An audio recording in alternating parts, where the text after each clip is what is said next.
Assalamu alaikum. Yet another beautiful evening, Lahore. Today is 29th of November 2025. So, this is a short video which primarily dedicates itself to the works of uh, 2025 economics Nobel Prize winners, especially the French economist Aguillon, uh, who based his seminal work on the work of yet another Nobel Prize winner known as Joseph Peter, who introduced endogenous growth model, whereby endogenous growth model would state that economic growth rate or economic development levels are inherent to how output is produced by the entrepreneurs by employing capital and labor. It is inherent to the within the system, whereas solo growth rate model thought it was exogenous. It was that innovation, creativity, and technological improvements happen outside of economic system. So that was quite revolutionary idea. So 2025 Nobel Prize winners would test it in 1980s. They would write a seminal paper whereby they would prove that for the last 200 years, uh, primarily the developed part of the world, which includes Europe, Britain, United States of America, Canada, and Australia, they primarily were able to have sustainable economic growth rate, which would then sustain their level of economic development because of how innovation would take place. It is not the story of colonization and new colonization, but rather it is a story of economic development by basing it on a concept which is called creative destruction, whereby all industries will relocate to the peripheries, whereas innovation will happen, and whereby new industries will come into place which are more productive. Capital would be more productive because of better and better technology, whereas labor is more productive because of better skills and better education and better training.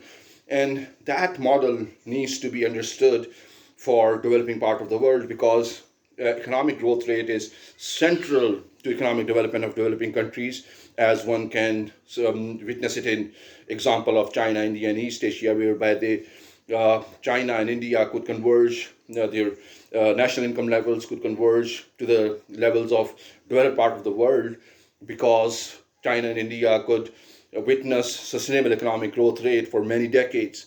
Sustainable economic growth rate, what it means is that at least the nation state should grow, its economy should grow, the gross domestic product or GDP per capita should grow at least by 6% for more than few decades, so that the average incomes or GDP per capita within developing country, for example, in case of China and India, would be converging to the incomes of the developed world, which is United States of America, Europe, Britain, Canada, and Australia.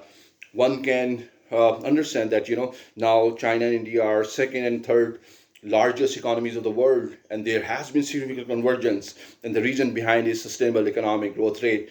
So for countries and for regions like Africa and Latin America, economic growth rate and sustainable economic growth rate has been largely elusive. So one needs to understand from this empirical evidence that for 200 years, the secret behind economic development for Europe, Britain, United States of America, Canada, and Australia has been in the processes of creative destruction. For example, new industries would come into place, and new and more productive forms of output would be created. New methods of production would be adopted, and they would be highly productive. Labor is more productive, and thereby developing countries needs to find their own definitions in their own context of creative destruction for achieving better and more sustainable economic development.